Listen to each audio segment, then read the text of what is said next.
They didn't get the 2 points in Las Vegas, but I liked what we saw from South Sydney's new left edge in attack. A couple of different looks through Cody Walker that I think's worth keeping an eye on with Jack Whiten due back in round 3. Their opening try through Richie Kenner came on the back of some really nice lead-up work from Cookie, who's probably not known for his deception or his craft around the ruck. We're starting to see what he might be able to do with a full-strength pack at South Sydney this season. He uses a bit of craft to hold up the markers and get Totola into a one-on-one situation here. Lachlan Croker makes a really strong one-on-one tackle. And as Souths look to play left, this is usually where we'd see Cam Murray or Lockie Ilias jump into first receiver and play to Cody sweeping out the back.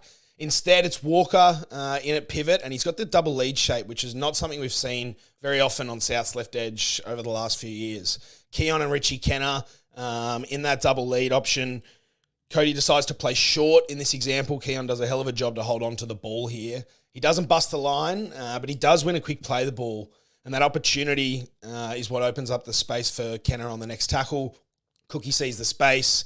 It's a little bit opportunistic, but that chipping and rolling, Totola into Keon, into Richie Kenner, that's not an action we see from Souths in good ball.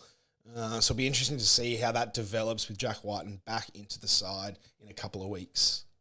We saw another new look from the Bunnies left edge later in the game, this time setting up with a very familiar shape. Lachlan Ilias in at first receiver, Cody Walker out the back of the first lead, and Latrell out the back of the second. But this lovely little variation using Keon's ball playing, which is probably something I didn't know he had to this level.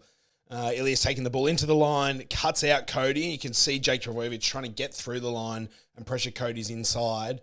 Keon's got plenty of time to dig into the line, and he plays it perfectly here.